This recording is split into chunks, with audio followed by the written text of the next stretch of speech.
6वं वचन घ्यायचं, जे नीतिमत्वाचे भुकेले व तहानेले ते धन्य, कारण ते तृप्त होतील. आता नीतिमत्व म्हणजे काय आपल्याला माहिती आहे, बरेच दिवस हेच चाललंय ना आपलं हे सगळं. धन्यवाद म्हणजे तृप्त होतील, म्हणजे तृप्त म्हणजे काय, समाधान, पूर्ण समाधान मिळतं. जेव्हा आपण खूप सुंदर जेवण करतो, ढेकर देतो, समाधान वाटतं. अनेक गोष्टी आपल्याला पाहिजे असतात, त्या मिळतात, आपल्याला समाधान वाटतं. म्हणजे अनेक गोष्टीतून आपल्याला समाधान मिळत असतं. पण सगळ्यात मेन इथं समाधान किंवा तृप्ती आहे ती म्हणजे देवाच्या वचनातून मिळालेली तृप्ती. आता इथे हे वचन सांगते की जे नीतिमत्वाचे भुकेले व तहानेले आहेत ते धन्य. धन्य म्हणजे काय, आशीर्वादित. तेच लोक काय होतील, तृप्त होतील. मग आता जगातले लोक आपण बघितलं, जगातले लोक आपण बघतो तर सुख विलासासाठी भुकेले. माझ्याकडे चांगली मर्सडीज गाडी यावी, मला चांगला बंगला मिळावा, मी फॉरेनला जावं, किंवा अशा अनेक सुखविलासाच्या ज्या गोष्टी आहेत त्याच्यासाठी प्रत्येक माणूस काय झालेला आहे, भुकेला आहे. आणि त्याच्यातून त्याचं समाधान होतं का, नाही होत. त्याचं समाधान कधीच होत नाही. कितीतरी लोक असे आहेत की ते असे म्हणतात की नाही का, मी ही गाडी हे करतो, आता दुसरी घेतो, दुसरी गाडी घेतात, तिसरी घेतो, ह्या घरातून दुसऱ्या घरात जातात तरी त्यांना समाधान. मग मी इथं फिरायला जाईल मग समाधान होईल का, अजून म्हणजे ते प्रत्येक गोष्ट तून स्वतःचं सुख शोधायला लागतात. पण खाण्याच्या बाबतीत पण ते म्हणतात की नाही का, मी हे खाल्लं तर माझं समाधान होईल, मला तृप्त होईल. म्हणजे अनेक खाण्यापिण्यातून, फिरण्यातून, ऐशोआरामातून, सुखविलास तून ते सुख शोधायला बघतात. पण तरी ते त्यांचं समाधान होतं का, नाही. थोड्या दिवसातच त्यांचं समाधान नष्ट होतं, थोडा वेळ तृप्त होतात ते, आणि नंतर परत त्याच गोष्टीसाठी ते असं भाव धरतात आणि तृप्त होतच नाही ते कधी. मग इथं एखादा माणूस जर सुखाच्या मागे लागला तर त्याला मिळणार नाही, कधीच तो तृप्त होऊ शकत नाही. आपण बघितलं कितीतरी करोडपती लोक आत्महत्या करतात का, तर त्यांच्याकडे सगळे सुख आहेत पण त्यांचं समाधान होतं का, नाही. त्यांचं समाधान कधीच होत नाही. ते कंटिन्यू अजून करत भुकेलेच राहतात. आणि जर सुखाचं आपण मागं लागलो तर ते आपल्याला कधीच मिळणार नाही.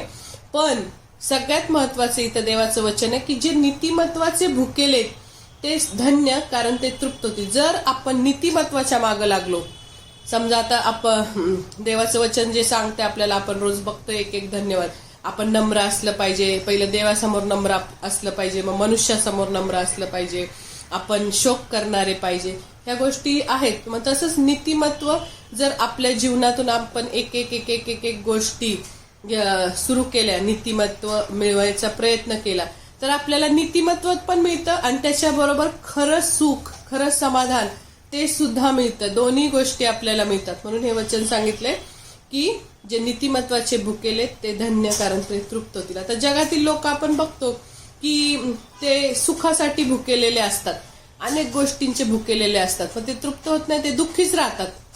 आपण बघतो हिरो हिरोईनच्या बाबतीत. आणि मग याचं कारण आहे ते दुःखी राहतात. सुखासाठी भुकेलेले असून, पैसा असून, सगळ्या प्रत्येक गोष्टी त्यांच्याकडे असतात तरी सुद्धा ते दुःखी राहतात. याचं कारण त्यांच्या जीवनात काय असतं, पाप असतं. जर नीतिमत्वासाठी ते भुकेलेले असतील तर ते कधीच निराश राहणार नाही. आपण बघा, समाजसेवक कितीतरी बघतो आपण, बऱ्याचशा मोठमोठे जे समाजसेवक होऊन गेले ते कायम समाजसेवा करतात, दुसऱ्यासाठी जगतात आणि ते कायम आनंदी असतात, त्यांना कशाचाही लोभ नसतो. पण आता इथं सांगितलेलं आहे की पाप जर असेल एखाद्याच्या जीवनात तर ते काय होतात, ते दुःखी राहतात. आणि मग त्या दुःखापासून मुक्तता हवी असेल तर त्यासाठी आपल्या जीवनातून पाप काढून टाकलं पाहिजे. पाप असल्यामुळं आपल्या जीवनात काय असतं, दुःख असतं. आता हे अनेक लोकांना हे शिक्षण समजतच नाही की पापामुळे आपण दुःखी आहे, आपल्या जीवनात पाप आहे म्हणून एवढे दुःख, त्रास, अडचणी, सगळ्या चुकीच्या गोष्टी आपल्या जीवनात आहेत. आणि मग जर आपल्याला ख्रिस्ती लोक काय करतात की आनंद, शांती, आध्यात्मिक आशीर्वाद, सामर्थ्य हे मिळवण्याचा प्रयत्न करतात. पण येशूनी काय सांगितलं सगळ्यात पहिलं की पहिल्याने, मत्ते 6:33 मध्ये सांगितलेलं आहे की पहिल्याने माझं राज्य आणि माझं नीतिमत्व मिळवण्यास झटा, म्हणजे त्याबरोबर याही सर्व गोष्टी तुम्हाला मिळतील. म्हणजे आपल्याला मागायची गरजच नाहीये देवाकडं. देवा मला चांगला फ्लॅट दे, देवा मला चांगली गाडी दे, देवा मला चांगलं नोकरी दे, देवा मला चांगले बँक बॅलन्स दे, असं काहीच मागायची गरज नाही. फक्त नीतीने वागायचं, हे सगळं आपल्याला जोडलं जाणार आपोआप. काहीच आपल्याला करायचंच नाही, ते आपल्या माग माग धावत येणार. नीतीने वागलं की बँक बॅलन्स वाढला, नीतीने वागलं बंगला आला, गाडी आली, सगळं सगळं. आपल्या बोलायच्या आधी प्रार्थना करायची पण गरज आपल्याला वाटणार नाही.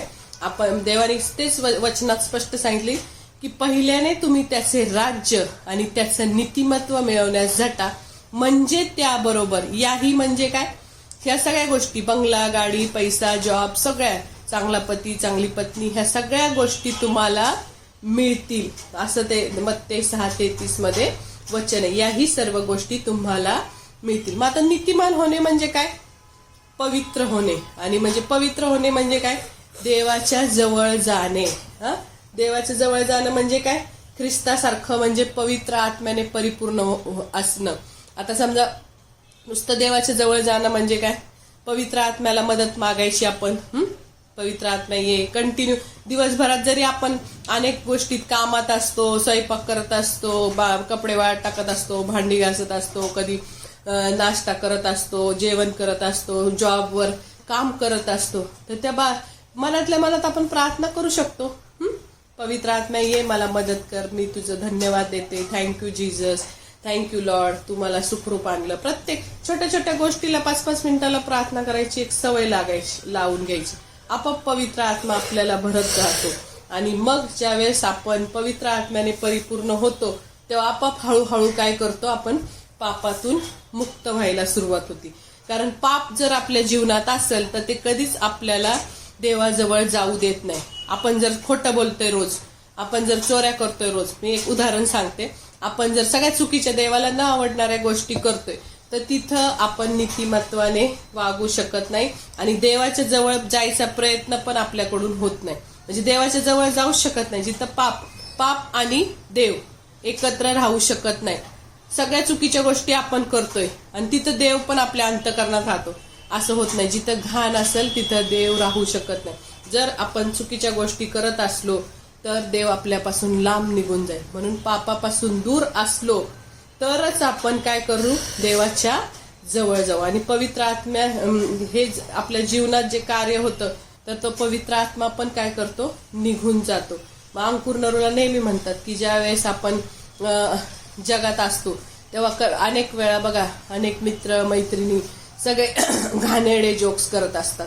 जगामध्ये आहेत, जगिक लोकांना काही एवढं देवाबद्दल काहीच माहित नसतं, म्हणून ते बघा घाणेरडे जोक्स करतात, घाणेरडं सगळं हे करतात, बोलतात, निंदा करतात, व्यसन करतात. आणि मग त्याच्यामुळं आपली उपस्थिती निघून जाते. नुसतं निंदेमध्ये आपण बसलं, आपल्या कुणाची तरी निंदा करताय आणि आपण तिथं नुसतं ऐकायला बसलो तरी आपल्यातून देवाचा आत्मा निघून जातो. म्हणून आपण ते मिळवायचं असतं, हे नीतिमत्व मिळवावं लागतं. अनेक गोष्टी त्याच्यासाठी सोडाव्या लागतात. आपल्याला वाटतं दुसऱ्याबद्दल बोलावं, पण बोलायचंच नाही. आपण लगेच उठून जायचं तिथून. वाटलं वाईट नावं ठेवले तरी चालेल, चांगल्या गोष्टीसाठी आपल्याला नावं ठेवू देत लोकांनी. कारण पुढे त्याच्याच 2-3 दिवसांनी वचन आहे, जेव्हा तुमचा छळ होतो तेव्हा तुम्ही धन्य. म्हणजे जेव्हा आपल्याला नावं ठेवतात लोक, तेव्हा आपण आशीर्वादित होतो. तर मग अशा प्रकारे जे नीतिमत्वासाठी भुकेले, आता समजा भूक लागली, समजा 3 दिवसापासून आपण काहीच खाल्लं नाही, 2-3 दिवस उपाशी राहिलो, तर काय होतं, आपण खूप चांगलं भरपूर जेवू. आणि जर आपल्याला एकदम थोडीशी भूक असेल तर आपण काय करू, थोडंसंच खाऊ. मग जसं आपली भूक आहे तसं देव आपल्याला देणार आहे. मग त्याच्यासाठी एक जक्काईचं उदाहरण तुम्हाला माहिती आहे बायबल मधलं, की जक्काई काय करतो, त्याला येशू कळलं, तो मोठा दोष, म्हणजे त्याच्याकडे भरपूर पैसे, भ्रष्टाचार, तो सगळे ते टॅक्स, टॅक्स कलेक्टर होता, जकातदार होता आणि पैशावाला होता. आणि त्या सगळ्या लोकांचा तो मेन होता अधिकारी. आणि मग असं जर त्याला वाटलं की येशू इथून जाणार आहे आणि मला त्याला भेटायचं, त्यांनी खूप प्रयत्न केले, त्याची प्रतिष्ठा होती बघायचं. आणि मग त्याला प्रयत्न केले, तो बुटका होता म्हणून उड्या मारून बघितल्या असतील, सगळं करून बघितलं असेल, पण त्याच्याने काय जमलं नाही. मग शेवटी तो काय करायचा, त्या एका झाडावर चढून मग तो तिथं त्याची भूक बघा, तो एवढा प्रतिष्ठित असून एखादा प्रतिष्ठित माणूस आपला कुठला तरी अधिकारी नगरसेवक कोण असेल कोणता पण मोठा जगातला, तो असं झाडावर चढल कधी? स्वतःची प्रतिष्ठा किती महत्वाची जपतात.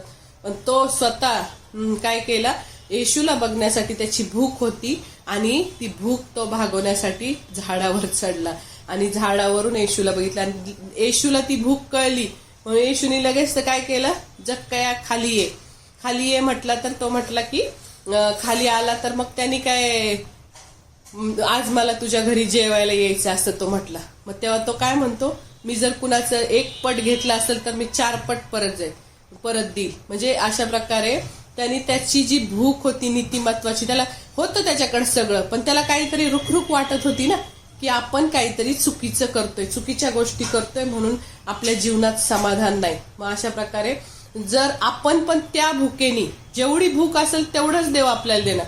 आई कशी आपल्या मुलाला जेवढी भूक असेल 1 चपातीची तर 1 चपाती भाजीच वाढते, त्याला 4 चपात्या वाढून ठेवत नाही.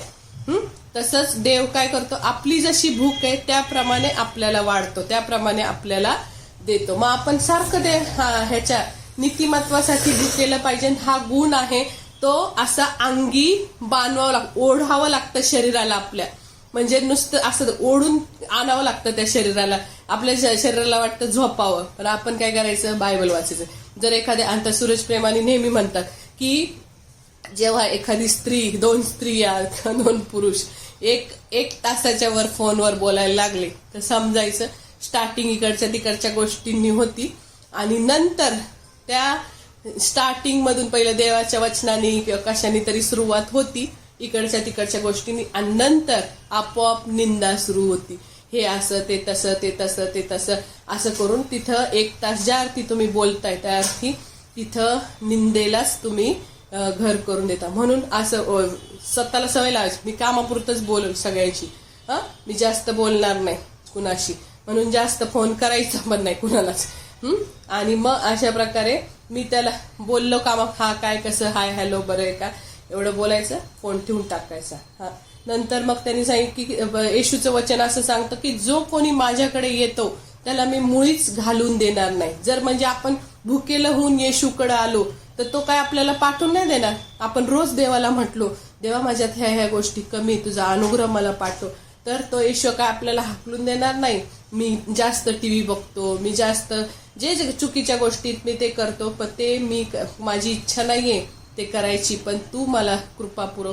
तर देव हळूहळू त्या गोष्टींवर आपल्याला विजय मिळवायला सुरुवात करेल. आणि मग ख्रिस्ताच्या विश्वास, सगळ्यात मोठं नीतिमत्व काय, ख्रिस्तावरचा विश्वास. अनेक वचन आहेत त्याच्यात. ख्रिस्तावरच्या विश्वासानेच आपण काय होतो, नीतिमान होतो. आता आपण दोषपात्र नाही, आपल्यावर दोषाचा दंड नाही, आपल्यावर दोषाचा शिक्का नाही, आपला शिक्का दंड सगळं येशूने त्याच्या रक्ताद्वारे धुवून काढले. आता आपण काय आहे, नीतिमानच आहे. पण आपल्या वागणुकीतून आपण काय करतो, चुकीचं वागतो, पापाला एंट्री करू देतो आपल्या जीवनात आणि मग त्या नीतिमत्वापासून आपण बाजूला जातो. तारण फुकट आहे, येशूवर विश्वास ठेवला की लगेच तारण मिळतं. तो हळूहळू आपल्याला काय करेल, भूक आपली भागवल आणि आपल्यावर कृपा करेल, आपल्याला आपलं तारण करेल. मग आता असा प्रश्न पडतो की आपण किती टक्के नीतिमान असलं पाहिजे, 20%, 50%, 60%, 80%? तर आपण 100% नीतिमान असलं पाहिजे. म्हणजे असं नाही की ह्या एका पॉइंटमध्ये मी वीक आहे, त्या एका पॉइंटमध्ये मी वीक आहे, तसं नाही. तर 100% नीतिमान असलं पाहिजे. हे काही लगेच जमणार नाही. प्रत्येक माणूस पापी आहे, त्याला ह्याच्यावर काम करावं लागतं. अनेक गोष्टी, फोन कमी वापरावा लागतो, अनेक इच्छा माराव्या लागतात.